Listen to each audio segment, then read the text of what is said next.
In this video, I'm going to be discussing how to find the area of a sector of a circle. So if we have a circle and we have a central angle, let's not put it in standard position here. So we have a central angle and this area that's created by the intercepted angle is called a sector. So what we want to do is we want to find the area of that sector. So similar to the area, or I'm sorry, similar to the arc length, we're going to define this by the central angle theta, and then we have the radius here. So similar again to the arc length, there's two ways we can find this. One is with a formula, which is, I'm going to say area of a sector, AS for that. So AS is equal to r squared, which is the radius squared, divided by the, or multiplied by the central angle theta, divided by 2. And this needs to be in radians.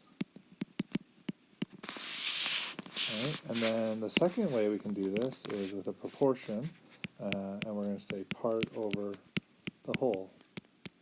Okay, so what we have is we have the central angle theta here, and that is part of the entire circle, which is 360 degrees. So we could say theta divided by 360 degrees,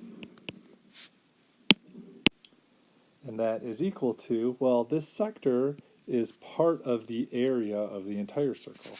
So we're going to say the area of the sector divided by the area of the entire circle. Well, the area of the entire circle is pi r squared.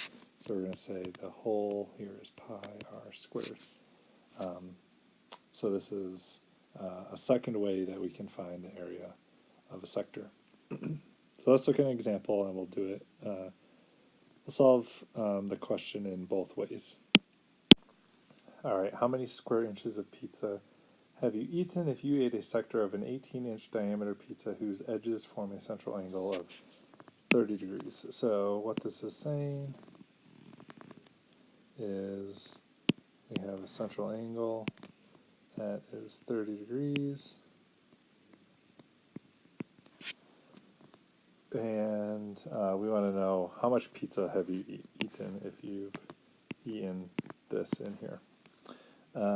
And it says the diameter is 18 inches, but be careful. The formula, or in either method, we need to know what the radius is. So really the radius here is 9. So in method 1, we can say the area of the sector is r squared theta divided by 2. So we're going to have 9 squared, which is 81. 30 degrees, we need to convert that into radians. So times pi over 180 degrees, divide both of those by 10. 3 over 18 is 1/6. So this is pi over 6 divided by 2. So a little bit of a refresher with fractions.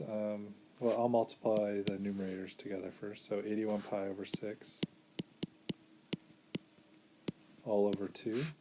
That's the same thing as 81 pi over 6 times, or divided by 2. Let's do this step by step.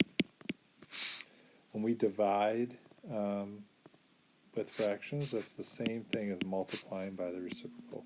So 81 pi over 6 times 1/2 gives us 81 pi over 12.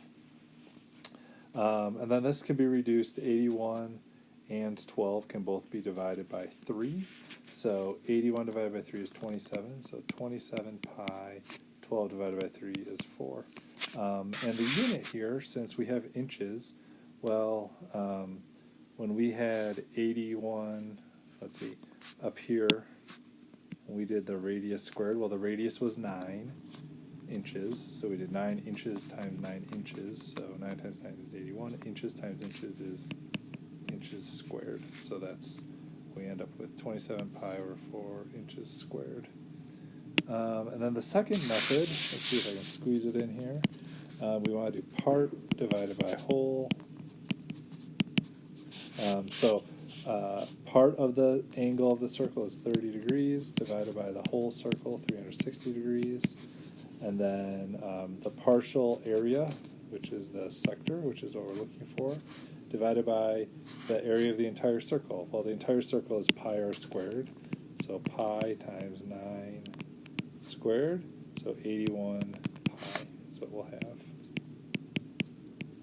Okay, so I can reduce this. 3 over 36 is 1/12, equals the area of the sector divided by 81 pi. So cross multiply, we have 81 pi over 12. This is looking familiar. Divide the top and bottom by 3, I get 27 pi over 12 inches, not 12. 27 pi over 4 inches squared. And that's our answer. So again, either way you want to do it. The second way makes more sense to me, but I know a lot of students have a comfort level when it comes to formulas like this. So either way is A-OK.